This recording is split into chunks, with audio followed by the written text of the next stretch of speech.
दोस्तों आज हम लोग बात करने वाले हैं जियोग्राफी का पूरा कंप्लीटली सिलेबस के अकॉर्डिंग। और आपके एग्जाम में दोस्तों वैसा ही क्वेश्चन आएगा जैसे मैंने आप लोगों के सामने लेकर आया हूं। तो आप लोग अच्छी तरह से चुकमो को बैठकर इन सारे क्वेश्चन को देखना है। और जो भी स्टूडेंट्स चाहते हैं कि सर मुझे क्लास 12 में अच्छी तरह से तैयारी करना है, तो मुझे अभी डाउनलोड करें प्ले स्टोर से मिसाइल क्लासेस के एप्लीकेशन को। और 24 मई से आप लोगों का नया सेशन स्टार्ट हो रही है 2026 के एग्जाम के अकॉर्डिंग। तो लेट ना करें, प्ले स्टोर से मिसाइल क्लासेस के ऐप को डाउनलोड करके क्लास को ज्वाइन करें। आइए सर, पहला क्वेश्चन आपके स्क्रीन पे है। अगर आंसर पता है तो आंसर बताइएगा, नहीं पता है तो डोंट वरी, थोड़ा सा भी टेंशन नहीं लेना है। जैसे पहला क्वेश्चन आप लोगों से कहा गया था कि बताइए वह भूगोल का पिता कहा गया, वह भूगोल का पिता कहा जाता है क्योंकि उन्होंने सर्वप्रथम ज्योग्राफिया का शब्द का प्रयोग किया था। कौन सर? इरेटोस्थेनीज। याद रखिए क्या सर? इरेटोस्थेनीज। मेरे दोस्तों जैसे इतिहास का पिता हम लोग हेरोडोटस को कहते हैं, इकोनॉमिक्स का पिता जैसे एडम स्मिथ को कहते हैं, इसी तरह से आप याद रखिएगा जो हमारा भूगोल का पिता है वो कौन है? इरेटोस्थेनीज। ठीक है, चलिए सर अगला बताइएगा। मानचित्र आपसे पूछा गया कि मेरे भाई मानचित्र बनाने की कला का विज्ञान ज्ञान किसने दिया था? मानचित्र बनाने बनाने की कला का ज्ञान किसने दिया था? मानचित्र बनाने की कला का जो ज्ञान था वो किसने दिया था? टॉलमी ने। याद रखिएगा जैसे भारत का मैप, इस तरह से भारत का मैप होती है ना भाई, है ना, भारत का जो मैप होती है इसी तरह से मेरे दोस्तों भारत की जो मैप होती है, इस मैप के माध्यम से या कोई और मैप को जो बनाने की जो कला है ये किसने दिया था? तो बताएंगे सर टॉलमी ने। किसने दिया था? टॉलमी। काजल वेरी गुड। अगला बताइएगा सर, निम्नलिखित में से कौन सा प्रश्न कार्य कारण संबंध से जुड़ा हुआ नहीं है? कौन सा प्रश्न है जो जुड़ा हुआ नहीं है? तो बताएंगे सर क्यों, क्या, कहां, कब। ये कब नहीं है, बाकी सब है। ठीक है, गुड मॉर्निंग आकाश। चलिए सर अगला। भूगोल हमें पृथ्वी एवं जल पर निवास करने वाले बोध कराता है। ये स्टेटमेंट किसका है? बता फटाफट बताइए। भूगोल हमें पृथ्वी एवं जल पर निवास करने का बोध कराता है, ये स्टेटमेंट देने वाला कौन था? एस्ट्रोबो। क्या था सर? एस्ट्रोबो। कौन थे मेरे दोस्तों? तो बताएंगे सर इसका नाम था हमारा एस्ट्रोबो। आइए सर अगला क्वेश्चन बात करते हैं। निम्नलिखित में से किस विद्वान ने जियोग्राफी शब्द का सबसे पहली बार प्रयोग किया था? तो हम सभी को पता है जो जियोग्राफी का पिता होगा वही तो हमारा जियोग्राफी की खोज किया होगा और वही जियोग्राफी शब्द को दिया होगा, है ना। तो क्या बताएंगे सर? एरेटोस्थेनीज दादा, है ना। अगला बताइएगा। भूगोल धरातल के विभिन्न भागों में कारणात्मक रूप से संबंधित तथ्यों में भिन्नता का अध्ययन कराता है। आखिरकार ये स्टेटमेंट देने वाला कौन था? तो ये स्टेटमेंट देने वाला जो भी व्यक्ति है इसके बारे में हम लोगों को क्लास 12 में बहुत ही शानदार तरीके से स्टडी करना होगा। याद रखिएगा, हमबोल्ट। क्या नाम है सर इसका? हमबोल्ट। क्या नाम है? मोहब्बत से बोलिए सर इसका हमबोल्ट नाम है। ठीक है, चलिए गुरुजी अगला क्वेश्चन बात करते हैं सर। निम्नलिखित में से किसे भौतिक लक्षण कहा जा सकता है? अब मेरे दोस्तों यहाँ पे आप लोगों को समझने वाला क्वेश्चन है सर कि भौतिक लक्षण किसे कहा जा सकता है। देखिए मेरे दोस्तों, जो हमें गॉड गिफ्टेड होती है, जो हमें गॉड देती है उसे हम लोग भौतिक लक्षण कहते हैं। जो हमें गॉड देते हैं, क्या बंदरगाह गॉड देता है? नहीं, बंदरगाह लोग खुद बनाते हैं समुद्र के किनारे में। हाँ, मैदान ये भगवान देते हैं। सड़क क्या भगवान देते हैं? नहीं, इंसान खुद बनाता है। जल उद्यान क्या भगवान देते हैं? नहीं, इंसान खुद बनाता है। तो क्या बताएंगे सर? भौतिक लक्षण का मतलब गॉड गिफ्टेड। याद रखिएगा जैसे हम लोग ना किसी का बर्थडे में गिफ्ट देते हैं, इसी तरह से गॉड गिफ्ट का है मेरे दोस्तों। याद रखिएगा क्या? भौतिक लक्षण हमारा मैदान। ठीक है, आइए अगला सर प्रादेशिक उपागम। ये प्रादेशिक के बारे में आप लोगों को क्लास 12 में पढ़ना है शानदार तरीके से। ठीक है, प्रादेशिक उपागम का परिवर्तन किस भूगोलवेत्ता द्वारा किया गया था? क्वेश्चन नंबर 8 आपसे पूछा गया, शानदार क्वेश्चन भाई। तो बताएंगे सर कार्ल रिटर द्वारा। किसके द्वारा मेरे दोस्तों? कार्ल रिटर के द्वारा किया गया था। किसके द्वारा? मोहब्बत से बताइए। कार्ल रिटर के द्वारा किया गया था। किसके द्वारा? कार्ल रिटर के द्वारा किया गया था। Very good Nishu. आइए अगला है सर, निम्नलिखित में से कौन सा विषय कालिक संश्लेषण करता है? आपसे पूछा गया कि कौन सा विषय जो है कालिक संश्लेषण करता है। कालिक का मतलब होता है दोस्तों बीते हुए काल के बारे में चर्चा किया जाता है। कौन बताएगा 9 नंबर का आंसर? बीते। वेरी गुड भाई, वेरी गुड। चलिए बीते हुए काल के बारे में बोल रहा है तो इतिहास ही बताता है भाई, भूगोल तो बताएगा नहीं, है ना। चलिए अगला क्वेश्चन है, निम्नलिखित में से कौन सा तत्व सभ्यता में नहीं है? आपको बताना है कि इनमें से कौन सा तत्व है जो सभ्यता में नहीं है। तो गांव सभ्यता में पाया जाता है, नगर पाया जाता है, यातायात पाया जाता है, पर ये हमारा पर्वत जो है सभ्यता में। देखिए भाई कहीं इसी गांव में जिन्नत परवीन कहां से आ गए इतना दिन के बाद। चलिए सी इसका राइट आंसर होगा। अगला, भूगोल पृथ्वी पर क्षेत्रीय भिन्नताओं के विवरण तथा व्याख्या से संबंधित है। ये आखिर परिभाषा किसने दिया था? ये परिभाषा देने वाला व्यक्ति का नाम था हैटनर। क्या नाम था? हैटनर। इस बात को याद रखिएगा, है ना। Yamuna, Rajdeep, Lalita, very good. चलिए सर, हैटनर, है ना। मजा आ रहा है ना दोस्त? अरे मजा आएगा मेरे प्यार है, मजा आ जाएगा। अभी तो हम लोग क्लास 11 में स्टडी कर रहे हैं, जब क्लास 12 में आप लोग जाएंगे ना, जब पूरा चैप्टर को एक्सप्लेन करेंगे, फिर ऑब्जेक्टिव बताएंगे, फिर सब्जेक्टिव होगी, फिर टेस्ट सीरीज होगा, फिर इसके बाद पीवाईक्यू बताएंगे, मॉडल पेपर बताएंगे, सिलेक्टेड क्वेश्चन बताएंगे। इतना सारा चीज जब बताएंगे ना तो पूरा खोपड़िया में आप लोगों को छेद हो जाएगी, याद रखिएगा, ठीक है। आइए गुरु जी, अगला क्वेश्चन बात करते हैं। जियोग्राफिया शब्द किन दो शब्दों से मिलकर बना है? ये क्वेश्चन मैं आप लोगों को पहली बार नहीं दूसरी बार बता रहा मेरे भाई। जियोग्राफिया दो शब्द से मिलकर बना है, जियो प्लस ग्रोफोज। क्या? जियो प्लस ग्रोफोज। क्या? मुस्कुराकर बोलिए सर, जियो प्लस ग्रोफोज। यानी बोल सकता हूं सर, ऑप्शन नंबर हमारा ए इसका राइट आंसर होगा। क्या सर? ए हमारा सही तो हो जाएगी। अगला, निम्नलिखित में से कौन सा सांस्कृतिक लक्षण नहीं है? अब देखिए मेरे दोस्तों, यहाँ पे जो क्वेश्चन नंबर हमारा 13 है भाई, ये सांस्कृतिक लक्षण नहीं है। एक तरह का देखा जाए कि कौन हमारा भौतिक लक्षण है। सांस्कृतिक लक्षण का मतलब होता है मेरे दोस्तों, जो हम खुद बनाते हैं उसे हम लोग सांस्कृतिक लक्षण कहते हैं। जो हम लोग क्या करते हैं, खुद बनाते हैं, उसे हम लोग सांस्कृतिक लक्षण कहते हैं। भवन इंसान खुद बनाता है, सड़क खुद बनाता है, फसल का उत्पादन खुद बनाते हैं। पर महाद्वीप कभी सुने कि कोई इंसान ने अपने घर पे महाद्वीप बनाया है? नहीं ना, वो पगला जाएगा भाई। अगला क्वेश्चन पूछा गया, भूगोल का जनक जिसे पिता कहते हैं, निम्न में से किस विद्वान को कहा जाता है? अरे भाई कितना सिंपल सा भाई, एरिस्टोफेनीज को। ये क्वेश्चन तो फिक्स है कि आपके पेपर में आएगा भाई, है ना। आकाश, शिवम शिवम आएगा ये क्वेश्चन। नरेंद्र हंसराज फिक्स है। निशु, राजेंद्र, तूफान, ये क्वेश्चन आपके पेपर में फिक्स है कि भूगोल का पिता किसे कहा जाता है, याद रखिएगा, ठीक है। चलिए सर अगला, भूगोल का उद्देश्य पृथ्वी का मानव के संसार के रूप में वैज्ञानिक वर्णन है। भूगोल की परिभाषा आखिर किसने दिया था? ये भूगोल की परिभाषा देने वाला व्यक्ति का नाम था क्या मेरे भाई? विडाल डी ला ब्लास। ये क्वेश्चन आपके 2026 के एग्जाम में पूछाएगा मेरे भाई, याद रखिएगा। जब आप लोग क्लास 12 में एग्जाम देंगे वहां पे ये क्वेश्चन एकदम फिक्स है, हर साल पूछा जाता है क्लास 12 में कि भूगोल का उद्देश्य पृथ्वी का मानव के संसार के रूप में वैज्ञानिक वर्णन है। ये स्टेटमेंट देने वाला कौन था? विडाल डी ला ब्लास। ऑप्शन नंबर हमारा डी इसका राइट आंसर हो जाएगा। अगला, इनमें से कौन सी मानव भूगोल की शाखा है? मेरे भाई अब थोड़ा समझने वाली बात है। मानव भूगोल पूछा गया तो गोल कीजिएगा सर, इनमें से कौन मानव भूगोल की मानव भूगोल की शाखा है? शाखा मतलब ब्रांच, जिसे एक पेड़ की बहुत सारे ब्रांचेस। कोई दिक्कत नहीं दाऊद भाई, ठीक है, ठीक है। तो देखिए, मानव भूगोल का मतलब होता है क्या मेरे भाई, कि जो मनुष्य से संबंधित है, जल मनुष्य से संबंधित है, मृदा मनुष्य से संबंधित है। नहीं भाई, ये सारी चीजें क्या है? भौतिक परिवर्तन है जो गॉड गिफ्टेड है। लेकिन सामाजिक भूगोल क्या भाई? हम लोग समाज के अंदर में रहन सहन खान पान होती है। तो ऑप्शन नंबर क्या हो जाएगा? वेरी गुड मधु। चलिए मधु, केक खिलाइएगा ना पक्का। चलिए, भारत का दक्षिणतम बिंदु क्या है? देखिए मेरे भाई, अब यहाँ पे ना क्वेश्चन नंबर 17 को लेकर बहुत सारे स्टूडेंट्स क्या किए मेरे भाई, याद रखेगा, कंफ्यूजन हो जाता है। देखिए, भारत का दक्षिणतम बिंदु, आंख बंद करके इंदिरा पॉइंट लगा देना भाई, कन्याकुमारी नहीं होगा, याद रखिएगा। इंदिरा पॉइंट एकदम आंख बंद करके लगा देना है मेरे दोस्तों। क्या होगा? भारत का दक्षिणतम बिंदु क्या हो जाएगी? Kanyakumari, sorry Indira point. और ये क्वेश्चन आप लोगों को 21 तारीख को आ रहा है। जैसे हम लोग बोलते हैं ना कि अब्बू आ रहे हैं, इसी तरह से 21 तारीख को ये क्वेश्चन आ रहा है, याद रखिएगा, ठीक है। चलिए अगला क्वेश्चन बताइएगा, निम्नलिखित में से कौन सी भौतिक भूगोल की शाखा नहीं है? अब मैं नहीं बताऊंगा, क्वेश्चन नंबर 18 आप खुद बताइए कि भौतिक भूगोल की शाखा नहीं है। सर जलवायु नियोजन जो है वो भौतिक भूगोल है। भू मतलब धरती, ये भी हमारा भौतिक परिवर्तन है। जल नियागन ये भी है मेरे भाई, लेकिन जल विज्ञान होगा, विज्ञान गलत लिखा भाई। लेकिन मानव शास्त्र मेरे भाई ये मनुष्य खुद बनाता है भाई। हथियार हम लोग किसी को मारने के लिए हम लोग हथियार खुद बनाते हैं या नहीं? तो ये हमारा भौतिक भूगोल होगा नहीं ना।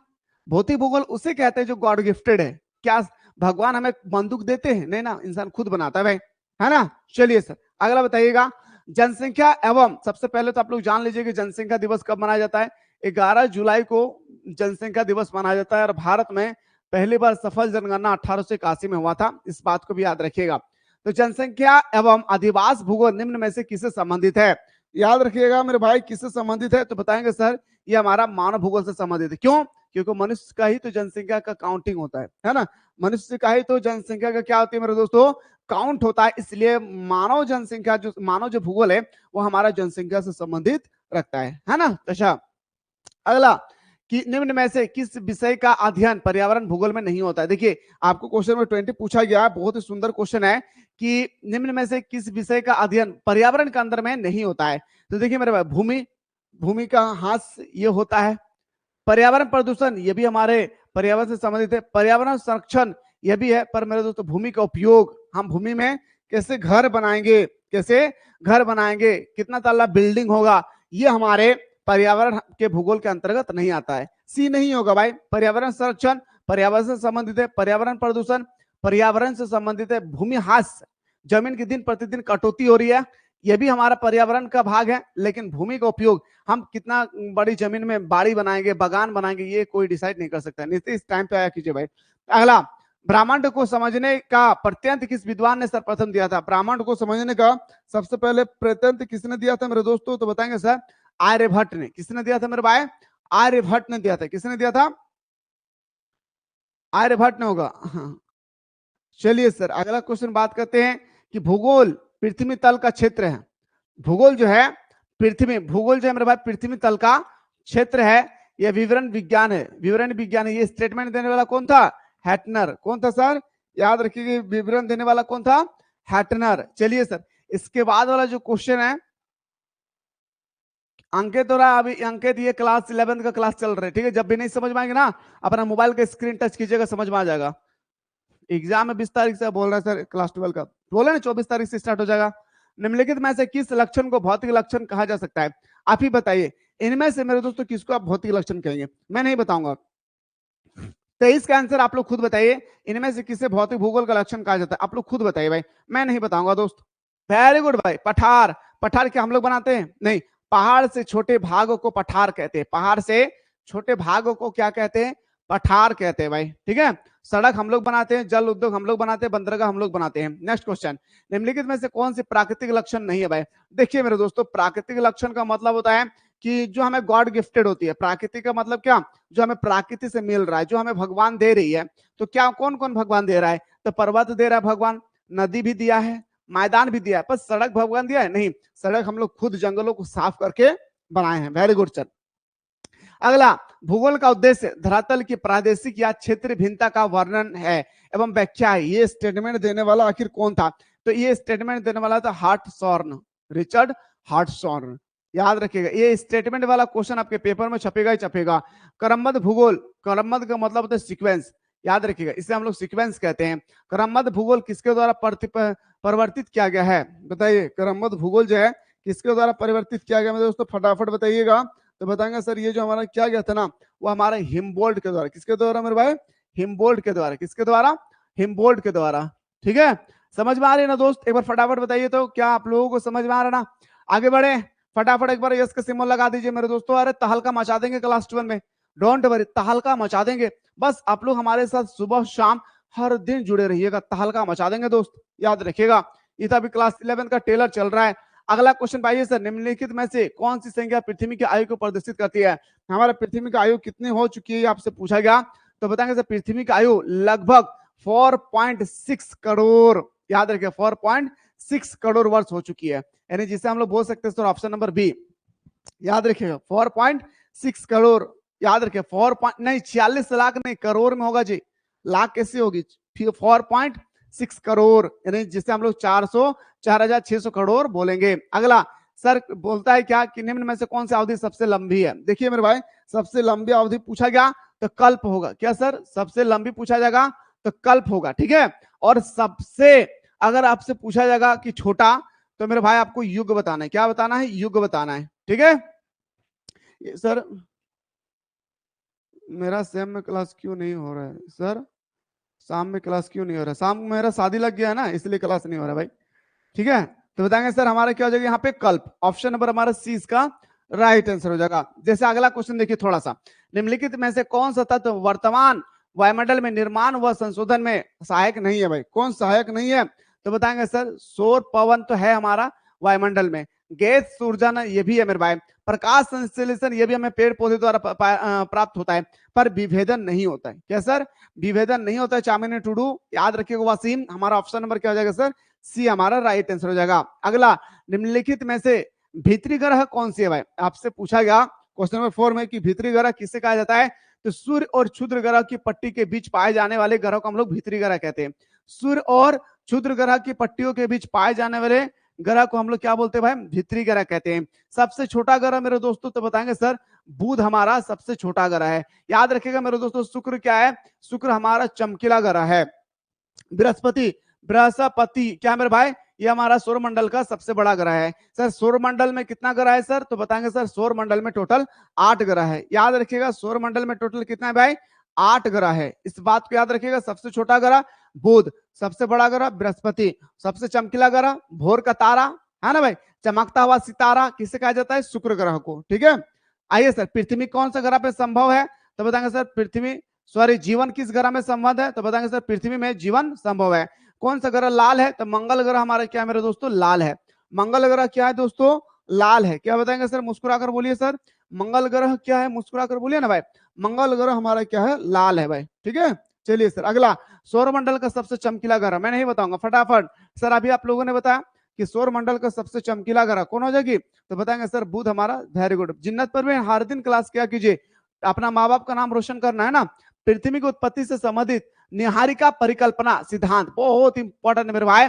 ये निहारिका परिकल्पना एक बार 2023 में ये क्वेश्चन पूछा गया था मेरे दोस्तों, याद रखिएगा। क्वेश्चन नंबर जो 6 है, तो बताएंगे सर ये स्टेटमेंट देने वाला कौन सा? ये स्टेटमेंट देने वाला लाप्सा था।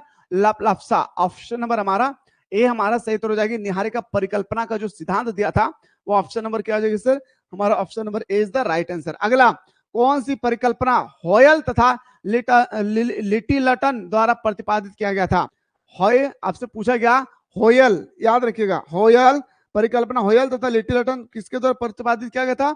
नोवा परिकल्पना। क्या मेरे भाई? नोवा परिकल्पना। ऑप्शन नंबर हमारा बिल्कुल सही तो हो जाएगा सर, क्या? सी इसका राइट आंसर हो जाएगा। अगला पूछा गया सर, यह कथन किसका है? मुझे पदार्थ दो, मैं तुम्हें दिखाऊंगा कि उसमें पृथ्वी कैसे बनती है। ओह माय गॉड, बोला कि यह कथन आखिर किसका है? किसने कहा था ये स्टेटमेंट कि आप एक पदार्थ दो, मैं तुम्हें दिखाऊंगा कि पृथ्वी कैसे बनती है? ये कहा था मेरे दोस्तों कांट ने। और ये कांट के बारे में आपको क्लास 12 में पढ़ना है। क्या? ये कांट के बारे में आप लोगों को क्लास 12 के बारे में पढ़ना, इस बात को भी याद रखना है। आइए गुरुजी अगला क्वेश्चन बढ़ते हैं। ब्रह्मांडल की उत्पत्ति का सर्वमान्य नवीनतम सिद्धांत है भाई, याद रखिएगा। इसका नवीनतम सिद्धांत जो है वो क्या है? बिग बैंग सिद्धांत। क्या है सर? बिग बैंग सिद्धांत। याद रखिए, ब्रह्मांड की उत्पत्ति का सर्वमान्य जो नवीनतम सिद्धांत है, ये कौन सी सिद्धांत है? तो बताएंगे सर बिग बैंग सिद्धांत। क्या? बिग बैंग सिद्धांत। ऑप्शन नंबर डी हमारा सही हो जाएगा। निम्नलिखित में से किस सिद्धांत को विस्तारित ब्रह्मांड परिकल्पना के नाम से भी जाना जाता है? कौन सा सिद्धांत को? तो अभी हम लोग डिस्कस किए सर बिग बैंग सिद्धांत को। कौन सा मेरे भाई? बिग बैंग सिद्धांत को। ऑप्शन नंबर हमारा सी हमारा राइट आंसर हो जाएगा। क्या सर? सी हमारा राइट आंसर हो जाएगा।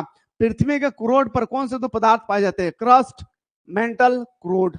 पृथ्वी हमारा 3 लेयरों से मिलकर बना है, क्रस्ट, मेंटल, क्रोड। क्रस्ट, मेंटल, क्रोड। तो आपसे पूछा गया जो हमारा क्रोड है दोस्तों, वो आखिर किन दो पदार्थों से मिलकर बना है? तो निकेल तथा लोहा। किससे मेरे भाई?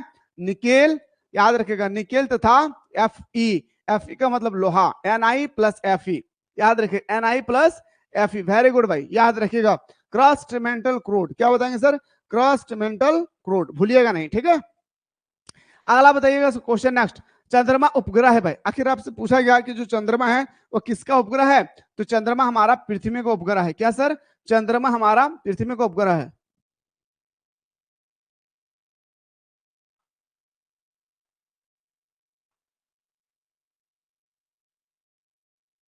सुषमा होगा होगा होगा होगा क्लास, उसमें मुश्किल की क्या बात है? मम्मी फोन देगी तो क्लास करेंगे, मम्मी फोन दे दीजिए, हो गया।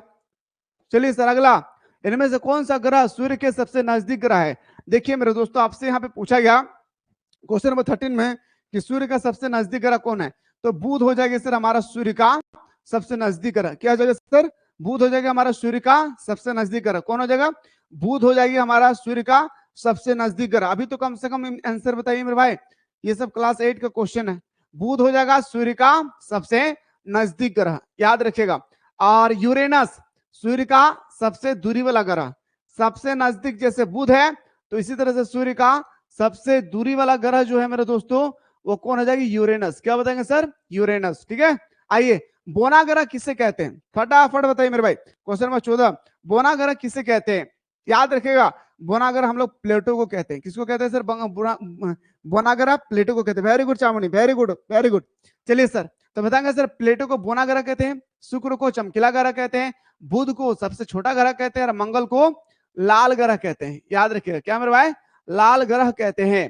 ठीक है, अगला, निम्नलिखित में से कौन सी अवधि सबसे छोटी है? अभी आप लोगों को मैंने बताया भाई, अगर आपसे पूछा जाएगा मेरे दोस्तों कि सबसे बड़ी अवधि, तो कल्प, क्या कल्प आपको बताना है, लेकिन सबसे छोटी पूछा जाएगा तो युग बताना है। अभी मैंने डिस्कस किया है ना भाई, सबसे लंबी पूछा जाएगा तो आपको कल्प बताना है, पर सबसे छोटी पूछा जाएगा तो आपको क्या बताना है? सबसे छोटी अगर आपसे पूछ लिया जाए तो मेरे दोस्तों आपको बताना है युग। क्या बताना है सर? युग बताना है। चलिए गुरुजी, अगला क्वेश्चन बात करते हैं सर कि ललाप्सा ने निहारिका सिद्धांत कब प्रस्तुत किया था?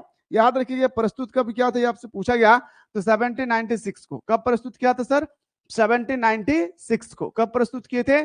1796 को। ठीक है, चलिए सर अगला क्वेश्चन बात करते हैं। क्वेश्चन नंबर नेक्स्ट की पृथ्वी की उत्पत्ति संबंधित सर्वमान्य सिद्धांत है। पृथ्वी की उत्पत्ति संबंधित सर्वमान्य सिद्धांत जो है आपसे पूछा गया, तो वह हमारा क्या? बिग बैंग सिद्धांत। याद रखिएगा, पृथ्वी की उत्पत्ति से संबंधित अगर आपसे कोई थ्योरी पूछा जाएगा तो बिग बैंग सिद्धांत बना। वेरी गुड भाई, वेरी गुड, सबका आंसर सही है भाई, बिग बैंग सिद्धांत। ठीक है, अगला क्वेश्चन बताइए फटाफट। प्रकाश वर्ष निम्न में से किसकी इकाई है भाई? याद रखिएगा, प्रकाश वर्ष जो है हमारा दूरी की इकाई है। किसका है सर? प्रकाश वर्ष हमारा किसका है? दूरी की इकाई है। क्या सर? प्रकाश वर्ष किसकी इकाई है? दूरी की इकाई है।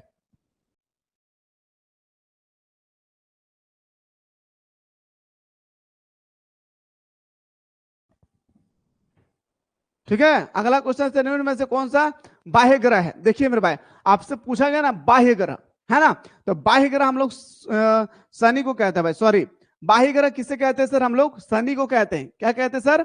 याद रखिएगा, बाह्य ग्रह किसे कहते हैं? शनि को हम लोग बाह्य ग्रह कहते हैं। कितना ग्रह? सबसे छोटा ग्रह, सबसे बड़ा ग्रह, सबसे चमकीला ग्रह, सूर्य से सबसे नजदीक ग्रह, सूर्य से सबसे दूर वाली ग्रह, बाह्य ग्रह किसे कहते हैं? इन सब क्वेश्चनों को ना एकदम दिल के दरवाजे को खोल करके बंद कर लेना, ताला लगा लीजिएगा भाई, है ना। चलिए सर अगला, कि सूर्य के गैसीय पदार्थ किस बल द्वारा अलग हुए हैं? सूर्य के गैसीय पदार्थ जो है किस बल द्वारा अलग हुआ है भाई? तो बताएंगे सर ये गुरुत्वाकर्षण। याद रखिएगा मेरे दोस्तों, बताइए कौन बताइएगा ग्रेविटी का सिद्धांत किसने दिया था? कौन बताइएगा ग्रेविटी का खोज किसने किया था? अरे कौन बताएगा कि गुरुत्वाकर्षण का सिद्धांत किसने दिया था? बताइए फटाफट। वेरी गुड निशु, न्यूटन ने दिया था। वेरी गुड वेरी गुड, है ना। चलिए सर अगला, चंद्रमा की उत्पत्ति कितने वर्ष पहले हुई है ना? जैसे मेरे दोस्तों 4.6 करोड़ वर्ष पहले हमारा पृथ्वी की उत्पत्ति हुई है। इसी तरह सबसे कह रहा है कि चंद्रमा की उत्पत्ति आखिर कब हुआ है? तो चंद्रमा की उत्पत्ति जो होती है ना मेरे दोस्तों, वो 4.4 अरब वर्ष पहले। कब होता है? 4.44 अरब वर्ष पहले। ऑप्शन नंबर हमारा क्या जाएगा सर? ऑप्शन नंबर सी हमारा, सॉरी बी हमारा सही उत्तर हो जाएगा। अगला, सौरमंडल का प्रधान आकाशीय पिंड कौन सा है? आपसे पूछा गया सौरमंडल का आकाशीय पिंड किसे कहते हैं? सौरमंडल का आकाशीय पिंड हो जाएगा सर हमारा कौन? सूर्य हो जाएगा। क्या सर? आकाशीय पिंड कौन हो जाएगा? सूर्य हो जाएगा हमारा एक तरह का प्रधान आकाशीय पिंड। ठीक है, अगला क्वेश्चन बताइए फटाफट। द बिग स्प्लिट का संबंध निम्न में से किससे है? Question number 23, the big split का संबंध किससे है? तो चंद्रमा की उत्पत्ति। क्या सर? चंद्रमा की उत्पत्ति के संबंध के बारे में इसमें बताया गया द बिग स्प्लिट में। ठीक है, ऑप्शन नंबर क्या जाएगा सर? डी हमारा सही उत्तर हो जाएगा। अगला क्वेश्चन बात करते हैं सर कि इनमें से किसका सिद्धांत, एक आपसे क्वेश्चन नंबर जो है 24 पूछा गया। क्वेश्चन नंबर 24 की बहुत ही इंपॉर्टेंट क्वेश्चन, निम्न में से किसका सिद्धांत एकातर परिकल्पना से संबंधित है? तो सर याद रखिएगा, एकातरक जो परिकल्पना है ये हमारा लप्सा से संबंधित है। किससे सर? लप्सा से संबंधित है। ठीक है, नंबर बता करके आंसर बताइए तो मजा आएगा, नहीं कि मुझे कैसे पता चलेगा कि कौन सा क्वेश्चन का आंसर बता रहे भाई। ठीक है, बाकी सबका सही है आंसर। पृथ्वी की उत्पत्ति के संबंध में एक प्रारंभिक एवं लोकप्रिय मत ज्वारीय परिकल्पना किस विद्वान द्वारा दिया गया था? किस विद्वान द्वारा दिया गया था? तो बताएंगे जेनिंग्स द्वारा। किसके मेरे भाई? James Jeans. और ऑप्शन नंबर हमारा बिल्कुल सही हो जाएगा सर, क्या डी हमारा राइट आंसर हो जाएगा। जैसे अगला क्वेश्चन आपसे पूछा गया कि बताइएगा आधुनिक समय में ब्रह्मांड की उत्पत्ति संबंधित सामान्य सिद्धांत निम्न में से कौन सी है। अब यहां से मेरे दोस्तों आपका क्वेश्चन जो है पूरी तरह से टफेस्ट होता है, क्या टफेस्ट होता है। तो आधुनिक में ब्रह्मांड की उत्पत्ति जो होती है ना, वो हमारा बिग बैंग सिद्धांत बताता है। क्या मेरे भाई, बिग बैंग सिद्धांत। अगला, प्रकाश वर्ष क्या मापने के लिए बताया जाता है, अभी बताइए मेरे भाई। प्रकाश वर्ष जो है क्या मापने के लिए बताया जाता है, तो बताएंगे सर दूरी मापने के लिए, क्या खगोलीय दूरी मापने के लिए। किसके दूरी मेरे दोस्तों, खगोलीय दूरी मापने के लिए। क्या मोहब्बत से बोलिए सर, किसके दूरी मापने के लिए, तो खगोलीय दूरी मापने के लिए हमारा, याद रखिएगा मेरे दोस्तों, प्रकाश वर्ष का इस्तेमाल किया जाता है। ठीक है, चलिए सर अगला बताइए फटाफट, क्वेश्चन नंबर नेक्स्ट। वर्तमान में सौरमंडल में कितना ग्रह है, तो 8 ग्रह है ना। 8 ग्रह का नाम आपको पता होना चाहिए, क्या मेरे दोस्त, 8 ग्रह का नाम आपको कम से कम पता होना चाहिए, है या नहीं। 8 ग्रह का नाम आपको कम से कम क्या होना चाहिए, पता होना चाहिए भाई, है ना। चलिए सर क्वेश्चन पे चले सर, अगला क्वेश्चन, क्वेश्चन नेक्स्ट है, बिग बैंग सिद्धांत किसने दिया था। अरे मेरे दोस्त 21 तारीख को ये क्वेश्चन आ रहा है, याद रखिएगा। बिग बैंग सिद्धांत किसने दिया था, तो बताएंगे सर एडविन हबल। क्या मेरे भाई, एडविन हबल ने बिग बैंग का सिद्धांत दिया था। क्या सर, याद रखिएगा, बिग बैंग का सिद्धांत कौन दिया था, एडविन हबल ने। कौन दिया था, एडविन हबल ने। ठीक है, अगला है सर, बिग बैंग सिद्धांत के अनुसार ब्रह्मांड की उत्पत्ति आज से लगभग कितने वर्ष पहले हुई है, आज से लगभग कितने वर्ष पहले हुई है, तो 13.7 अरब वर्ष पहले, बिग बैंग सिद्धांत के अनुसार। याद रखिएगा कि हमारे बिग बैंग सिद्धांत के अनुसार ब्रह्मांड की उत्पत्ति जो है मेरे भाई 13.7 अरब वर्ष पहले जो है हमारे पृथ्वी की या हमारे ब्रह्मांड की क्या हुई है, उत्पत्ति हुई है। ठीक है, चलिए सर अगला क्वेश्चन बताइए फटाफट, पृथ्वी से सूर्य की औसत दूरी कितनी है। देखिए मेरे दोस्तों कैसे कैसे क्वेश्चन आ जाता है मेरे भाई।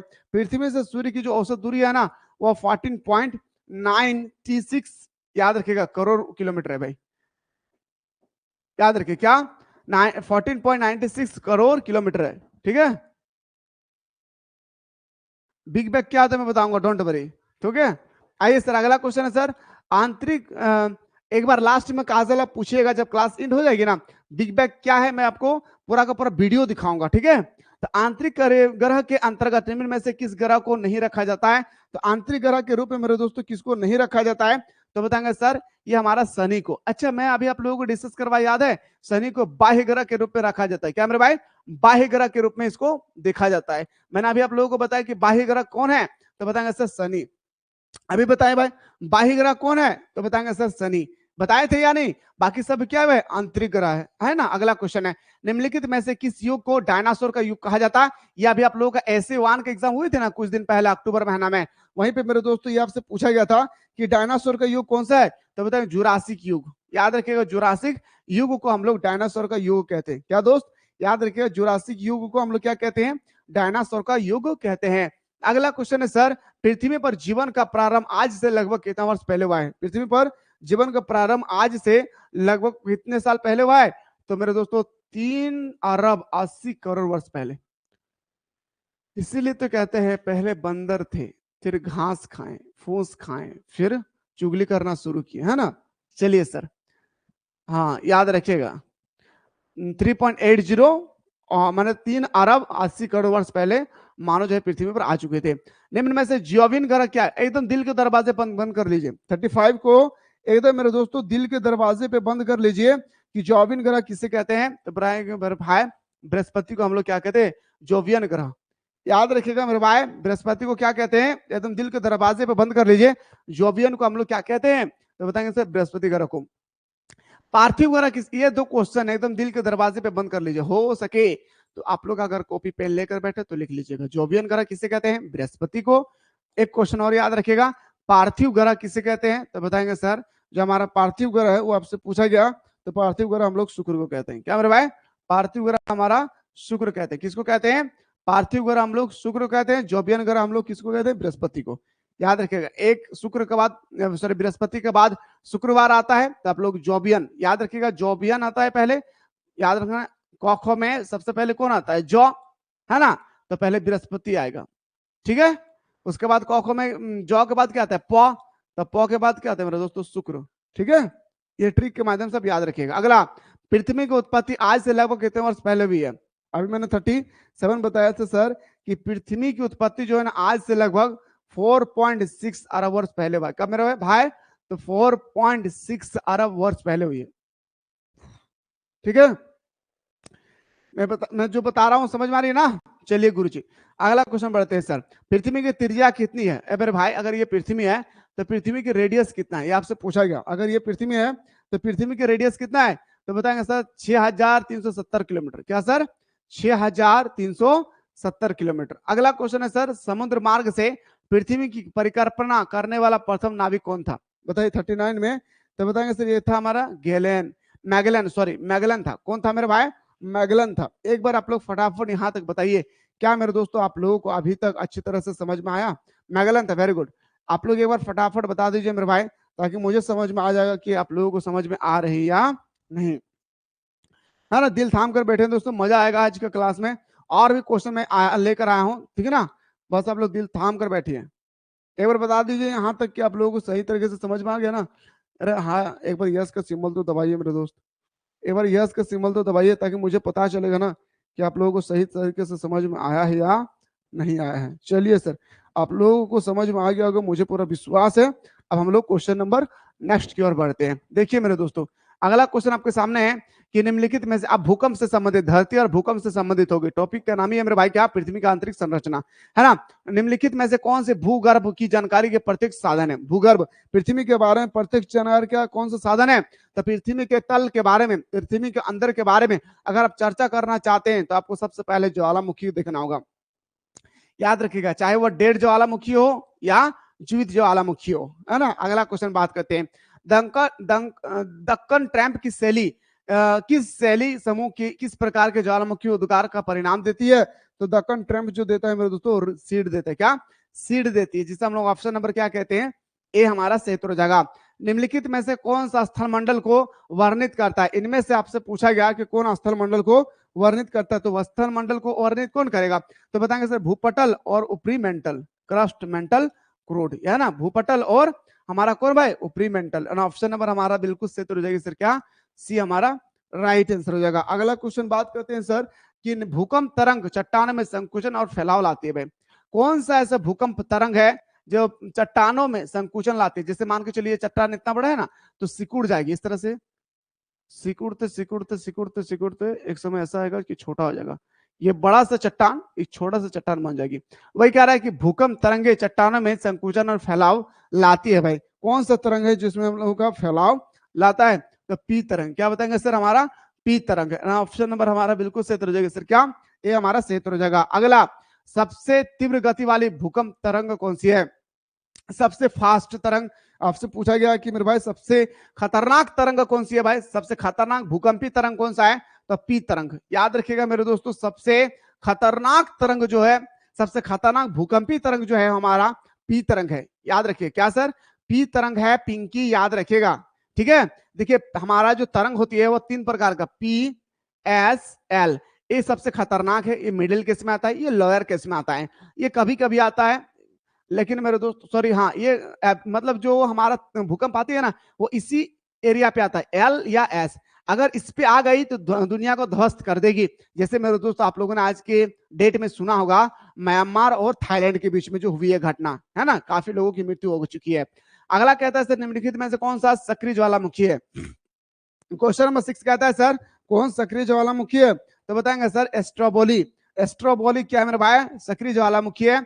और ये क्वेश्चन 2023 के पेपर में पूछा गया था। पेपर है तो उठाकर देख लीजिएगा। 2023 के पेपर में पूछा गया था कि सक्रिय ज्वालामुखी किसे कहते हैं? क्या मुस्कुरा कर बोलिए सर, सक्रिय ज्वालामुखी किसे कहते हैं? ठीक है, चलिए सर अगला क्वेश्चन बात करते हैं, किस देश में भूकंप से उत्पन्न विनाशकारी समुद्र तरंग को सुनामी कहा जाता है? अब देखिए क्वेश्चन नंबर जो आप लोगों का 7 है, तो आंसर बताने से पहले सुनिए, किस देश में भूकंप से उत्पन्न सुनामी जो आती है ना मेरे दोस्तों, वो भूकंप से ही आता है। जो सुनामी आती है ना, वो भूकंप से ही आती है। ठीक है, तो भूकंप से जब सुनामी टाइप का कोई लक्षण देखने को मिला है, तो वो कौन सा देश में था पहली बार? तो बताएंगे सर जापान में। वेरी गुड भाई, वेरी गुड जिन्नत। अगला, भूकंप मापी यंत्र कौन सा है भाई? भूकंप को हम लोग किससे माप सकते हैं सर? भूकंप को हम लोग किससे माप सकते हैं? सिस्मोग्राफ से हम लोग भूकंप को माप सकते हैं। याद रखिएगा, सिस्मोग्राफ के माध्यम से हम लोग भूकंप को माप सकते हैं। किसके माध्यम से? सिस्मोग्राफ के माध्यम से हम लोग भूकंप को क्या कर सकते हैं? माप सकते हैं। अगला, धरातल पर वह बिंदु जहां सर्वप्रथम भूकंप का अनुभव किया जाता है। धरातल पर वह बिंदु जहां पे सबसे पहले भूकंप का हम लोग अनुभव कर सकते हैं कि हाँ अब भूकंप आने वाला है, हाँ भाई अब भूकंप आने वाला है, तो बताएंगे सर क्या? आदि केंद्र। क्या मेरे भाई? आदि केंद्र। ऑप्शन नंबर ए हमारा सही हो जाएगा। माउंट एटना सक्रिय ज्वालामुखी निम्नलिखित में से किस द्वीप पर स्थित है? माउंट एटना, याद रखिए मेरे दोस्तों, किस द्वीप पे है? सिल्ली द्वीप पे, की सिसिली द्वीप पे। कौन सा? सिसिली द्वीप पे। ऑप्शन नंबर हमारा ए इसका सही हो जाएगी। आकाश, वेरी गुड। चलिए भारत। अगला, भूतल पर सबसे घातक लहरें कौन सी है भाई? अभी मैंने दोस्तों आप लोगों को कहा क्वेश्चन नंबर 11 में कि सबसे खतरनाक, देखिए भूतल पर, भूतल का मतलब होता है जमीन के अंदर में सबसे खतरनाक अगर है तो एल तरंग, याद रखिएगा। अगर भूकंप के लिए कहा जाता है हमारा पी तरंग, सबसे खतरनाक हमारा एल तरंग है भाई। अगला क्वेश्चन बताइए, प्राकृतिक भूकंप किस भूभाग में आते हैं? प्राकृतिक जो भूकंप है आखिर वो किस भूभाग में आता है? अरे भाई भूकंप कहाँ आता है भाई? स्थल मंडल पे ना, जमीन पे आता है ना। नहीं देखिए जमीन कांपने लगता है एक दो 3 सेकंड के लिए। आइए सर अगला क्वेश्चन बात करते हैं। पी तथा एस तरंगों के छाया क्षेत्र का आधि केंद्र का विस्तार कितना है? ये अधिकांश जो विस्तार है मेरे दोस्तों वो ज्यादा नहीं है लेकिन खतरनाक है, 105 से लेकर 145। जो क्वेश्चन आपको मन में डाउट है लिख के रखे अपनी कॉपी में, लास्ट में बताऊंगा, ठीक है। तो ऑप्शन नंबर हमारा क्या हो जाएगा सर? ए हमारा सही हो जाएगा। क्या हो जाएगा? ए हमारा राइट आंसर हो जाएगा। अगला, मेंटल की गहराई क्या है? Crust, mental, crude. मेंटल की गहराई आपसे पूछा गया कि कितना है। मेंटल की जो गहराई होती है ना दोस्तों वो 2900 किलोमीटर होता है। कितना मेरे भाई? 2900 किलोमीटर होता है। कितना होती है सर? याद रखिएगा 2900 किलोमीटर होता है। क्रस्ट, मेंटल, क्रूड, ठीक है। अगला बताइएगा, भूकंप किस प्रकार की प्राकृतिक आपदा है? बताइए क्वेश्चन नंबर 15, जो भूकंप है वो किस प्रकार का प्राकृतिक आपदा है? भौतिक, याद रखेगा। भौतिक का मतलब गॉड गिफ्टेड। क्या हम लोग खुद लाते हैं भूकंप को? नहीं ना, ये भगवान देता है ना। जहां ज्यादा पापी लोग रहते हैं वहीं पर ढाल देता है ना। तो ऑप्शन नंबर हमारा क्या हो जाएगा सर? बी, इसलिए पापी ना बनो भाई। अगला क्वेश्चन है सर, निम्नलिखित में से पृथ्वी के किस भाग में घनत्व सर्वाधिक होता है? पृथ्वी के किस भाग में सबसे ज्यादा डेंसिटी होता है मेरे भाई? डेंसिटी का मतलब होता है कि देखिए यहाँ पे 1 2 3 4, ये मैं आप लोगों को क्लास 2 में बताया था। और यहाँ पे इतना छोटा जगह है मान के चलिए, इतना ही बड़ा एरिया है मान के चलिए। और यहाँ पे रहता है 1 2 3 4 5 6 8 9 10 11 12, तो इसका डेंसिटी क्या हो गया? ज्यादा हो गया। तो वही कह रहा है कि पृथ्वी का किस भाग में घनत्व तो सबसे ज्यादा है? आंतरिक क्रोड में। याद रखिए कहां पे मेरे भाई? आंतरिक क्रोड में। अगला क्वेश्चन बात करते हैं सर, पृथ्वी की परपटी और ऊपरी मेंटल मिलकर बनता है भाई। पृथ्वी की जो परपटी है और ऊपरी मेंटल जो है मिलकर क्या बनता है? अभी मैंने आप लोगों को बताया था स्थल मंडल। क्या बताया था सर? स्थल मंडल। क्या बताया था सर? स्थल मंडल। Very good sir. अगला क्वेश्चन देखते हैं सर, पृथ्वी की किस परत में बेसाल्ट चट्टान पाई जाती है? आखिर पृथ्वी की कौन सा परत है जहां पे मेरे दोस्तों बेसाल्ट चट्टान पाया जाता है? तो बताएंगे सर ये जो बेसाल्ट चट्टान पाया जाता है ना वो सीमा में। कहां पे? सीमा में। याद रखिए कहां पे? सीमा में पाया जाता है मेरे दोस्तों बेसाल्ट चट्टान, ठीक है। अगला क्वेश्चन, पृथ्वी की आंतरिक परत निफे, निफे मतलब बताए थे भाई? नीफे बताए थे ना, निकेल और लोहा। निफे के निर्माण में किन तत्वों की प्रधानता है? अभी मतलब बताए निकेल और लोहा, बताया नहीं भाई? जिसे हम लोग क्या कहते हैं शॉर्टकट में निफे। भूख से तड़प रहा है भाई। चलिए अगला, इसीलिए आवाज थोड़ा बैठ गया होगा। विश्व का सबसे ऊंचा सक्रिय ज्वालामुखी, लिख के रख ले मेरे दोस्तों 21 तारीख को 20 नंबर, याद रखिएगा। सबसे विश्व का सबसे सक्रिय ज्वालामुखी, संकुचित ज्वालामुखी इस तरह से, तो बताएंगे एंटा फाला। एन ऑप्शन नंबर क्या हो जाएगा सर? डी हमारा राइट आंसर हो जाएगा। अगला क्वेश्चन बात करते हैं सर, क्वेश्चन नंबर नेक्स्ट पे आते हैं कि निम्नलिखित में से पृथ्वी की संरचना का मुख्य स्रोत क्या है? पृथ्वी की संरचना का मुख्य स्रोत क्या है? तो भूकंपीय तरंग। क्या बताएंगे सर? भूकंपीय तरंग। ऑप्शन नंबर हमारा बिल्कुल सही हो जाएगा सर। ऑप्शन नंबर बी ए हमारा सही हो जाएगा। अगला क्वेश्चन पाते हैं सर, भूकंप के कारण समुद्र में विकसित विशाल तरंगे होती है भाई। क्वेश्चन नंबर 22 पूछा गया, तो बताएंगे सर सुनामी। भूकंप सही हमारा आता है भाई, सुनामी का उत्पन्न होती है। भूकंप सही हमारा क्या होता है दोस्तों? सुनामी का उत्पन्न होती है। भूकंप सही हमारा क्या होता है सर? सुनामी की उत्पत्ति होती है, ठीक है। निखत मोनू कान दर्द कर रहा भाई। चलिए सर अगला, किलिमांजरो नामक मृत ज्वालामुखी। अच्छा आपसे पूछा जाएगा ना कि मृत ज्वालामुखी कौन है, तो किलिमांजारो याद रखिए। किलिमांजारो क्या है, एक तरह का हमारा मृत ज्वालामुखी है। तो किस देश में है, तांजानिया।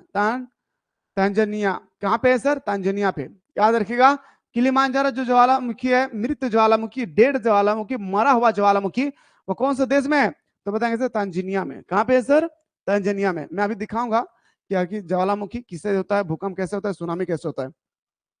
कौन से भूकंपी तरंग केवल ठोस माध्यम में चलती है, कौन से भूकंपी तरंग है जो केवल ठोस माध्यम में चलती है, आपसे पूछा गया। तो ठोस माध्यम में जो चलती है ना मेरे दोस्तों, वो हो जाएगा हमारा क्या, आडी लहरें। क्या सर, आडी लहरें। और ये क्वेश्चन आज तक एक बार भी पूछा नहीं गया है। अगला, ज्वालामुखी का ऊपरी भाग जहां से लावा निकलता है क्या कहलाता है, जहां से लावा निकलते उसे हम लोग क्रेटर कहते हैं। क्या मेरे भाई, क्रेटर कहते हैं। देखिए मेरे दोस्तों, अगर इस तरह से मान के चले कोई ज्वालामुखी है, तो इसके ऊपर भाग से ना मेरे दोस्तों लावा निकलता है। लावा किससे कहते हैं, एकदम मेरे दोस्तों याद रखिएगा, आग का गोला। क्या सर, आग का गोला। याद रखिएगा, आग का गोला की तरह निकलता है, तो इसे हम लोग क्या कहते हैं, क्रेटर कहते हैं। क्या सर, क्रेटर कहते हैं, है ना। आइए सर अगला क्वेश्चन बात करते हैं, विश्व के किस भाग में प्राय भूकंप आते रहते हैं। अच्छा, विश्व का कौन सा भाग है जहां पे प्राय मेरे दोस्तों भूकंप आते रहते हैं, पूर्वी एशिया में। पूर्वी एशिया में जब मन तब मेरे दोस्तों भूकंप आ जाते हैं, है ना, जखन तखन भूकंप आ जाए रे दादा। याद रखिए। ऑप्शन नंबर ए हमारा क्षेत्र जाएगी। पृथ्वी के करोड़ पर कौन सा दो पदार्थ पाया जाता है, क्वेश्चन नंबर 27। पृथ्वी के करोड़ पर दो पदार्थ पाया जाता है सर, एक लोहा, लोहा और एक चूना। याद रखिए, एक लोहा और एक हमारा चूना। ऑप्शन नंबर डी हमारा सही उत्तर हो जाएगा। अगला क्वेश्चन बताइए सर, भूकंप की तीव्रता का माप किस वैज्ञानिक के नाम पर है। भूकंप की तीव्रता, भूकंप का जो प्रेशर है मेरे दोस्तों, वह मार केली। क्या सर, मार केली के नाम पे है। किसके नाम पे, मार केली के नाम पे। ऑप्शन नंबर सी हमारा सही उत्तर हो जाएगा। Very good very good. चलिए सर अगला क्वेश्चन बात करते हैं, पृथ्वी में किस गहराई पर तापमान बढ़ने से ठोस पदार्थ तरल अवस्था में आ जाते हैं। तो तरल अवस्था में आ जाते हैं, कम से कम आपको 50 किलोमीटर अंदर जाना होगा। याद रखिए, कम से कम 50 किलोमीटर आपको अंदर जाना होगा। ठीक है। आइए सर अगला क्वेश्चन बात करते हैं, सुनामी का कारण क्या है। सुनामी आखिर क्यों आते हैं। सुनामी आने का कारण है भूकंप से सुनामी आता है। पानी के नीचे ज्वालामुखी अगर का विस्फोट हो जाता है तो हमारे देश में क्या आ जाती है, सुनामी आ जाता है। क्या आ जाता है मेरे भाई, सुनामी आ जाते हैं। ठीक है। अगला क्वेश्चन पे बात करते हैं सर, पृथ्वी के आकार का संबंध निम्न में से किससे है। भाई आपसे पूछा गया क्वेश्चन 31 पे, 31 पूछा गया, तो बताएंगे सर पृथ्वी के आकार का जो संबंध है वो भू अभाव। पता है मेरे दोस्तों, क्वेश्चन में जो हमारा जो 31 है, ये एक्चुअली जैकबोर्ड पूछा है। ठीक है। और ये जैकबोर्ड पूछा है और क्या दिया पता है आपका, दिया है मेरे दोस्तों नारंगी जैसा। और मैं एक वीडियो में, एक मॉडल पेपर में मैं बताया भी था कि नारंगी जैसा होगा। पर पता है मेरे दोस्तों, जब आप थ्योरी पढ़िएगा ना तो आपको पता चलेगा कि सर इन लोग के एक क्वेश्चन आगे क्यों हो रहा है। जिसका जैसा नेटवर्क होता है वैसा ही होता है। ठीक है। तो भू अभाव याद रखिएगा, भाव। ठीक है। पर जैकबोर्ड कभी कभी ना इसको आंसर देता है, पर आप सही मार्क है, भाई यही आंसर होगा। ठीक है, गलत होने दीजिए। भूतल पर वह बिंदु जो भूकंप के उद्भव केंद्र की समीपतम होता है। बताइए 32, भूकंप भूतल पर वह बिंदु जो भूकंप के उद्गम के केंद्र में समीपतन होता है उसे क्या कहते हैं, आदि केंद्र। क्या कहते हैं दोस्त, आदि केंद्र कहते हैं।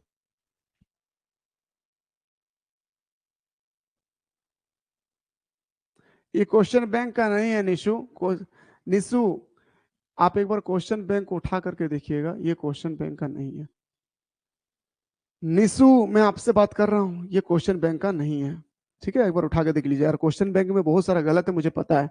जेके पागल है तो गलत क्या देगा भाई, जैक बोर्ड खुद पागल है। सुनामी से सर्वाधिक क्षति किस क्षेत्र को होता है। अच्छा सुनामी आ गया मान के चलिए, तो सुनामी से सबसे ज्यादा क्षति कहाँ पे होगा, जो स्थल भाग में लोग रहता है, जैसे हम लोग मारे जाएंगे, है ना भाई। अभी पाकिस्तान और इंडिया का वार हो रही है, मरेंगे कौन भाई, मासूम लोग। कभी नेता, कभी नेता, अभिनेता, या मेरे दोस्तों खलनायक नायक को मरते हुए देखिए। इसमें पीछे जा रहे हैं पाकिस्तान के आम बच्चे, पीछे जा रहे हैं हिंदुस्तान के आम बच्चे, आम लोग, है ना भाई, जो जोखिम हुए हैं। जोखिम का मतलब जो एक्चुअली जो मैन कारण है, मैन कारण का मतलब होता है कि जिन्होंने किया है उन व्यक्ति के चलते ना जाने कितनी मासूमी की लाश मेरे दोस्तों, ठीक है। और चलिए सर, भूपृष्ठ में सर्वाधिक मात्रा में कौन सा तत्व पाया जाता है? भूकंप के अंदर में सबसे ज्यादा क्या पाया जाता है? तो बताएंगे सर ऑक्सीजन। भूकंप के अंदर में सबसे ज्यादा क्या पाया जाता है? ऑक्सीजन पाया जाता है। अगला, निम्नलिखित में से कौन भूगर्भ की जानकारी प्रत्यक्ष साधन है? भूगर्भ की जानकारी का प्रत्यक्ष साधन कौन है मेरे दोस्तों? ये आपसे पूछा गया कि प्रत्यक्ष जो जानकारी है वो हमारा क्या है? भूकंप के सॉरी जमीन के अंदर की अगर जानकारी प्राप्त करना चाहते हैं 35, भूकंप के सॉरी पृथ्वी के अंदर के में अगर आप जानकारी प्राप्त करना चाहते हैं तो मेरे दोस्तों आपको ज्वालामुखी के बारे में अध्ययन करना होगा, तो आपको पता चल जाएगा धरती में क्या है। निम्नलिखित में से कौन सक्रिय ज्वालामुखी का एक उदाहरण है? क्वेश्चन नंबर 36 में पूछा गया सक्रिय ज्वालामुखी का उदाहरण है कौन? फ्यूजिया, याद रखें फ्यूजियामा। ऑप्शन नंबर हमारा क्या देगा? ए बी हमारा सही हो जाएगा। कौन भूकंपी तरंग तरंग तरल एवं ठोस दोनों में गमन करती है?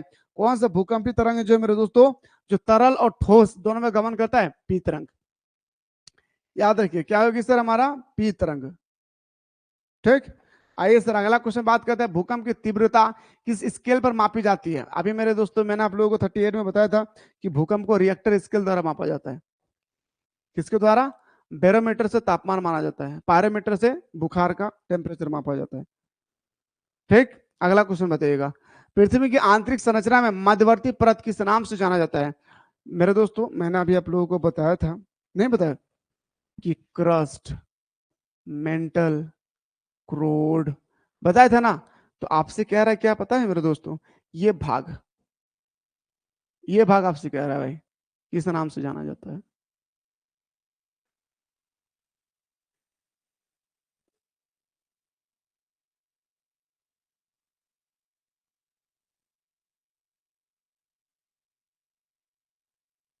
किस नाम से जाना जाता है बताया? अभी मैंने आप लोगों को बताया था, नहीं बताया था भाई? मेंटल के नाम से बताया था या नहीं? सच बताइए, है ना? Crust, mental, crude. ठीक है। अगला देखिए, भू संचालन किससे उत्पन्न होता है? तो बताएंगे सर पृथ्वी की आंतरिक शक्तियों से। अगला मेरे दोस्तों, अगला क्वेश्चन मैं ताकत नहीं है भाई, मेरा ताकत नहीं है, मैं नाइट्स में यहीं से डिस्कस करूंगा।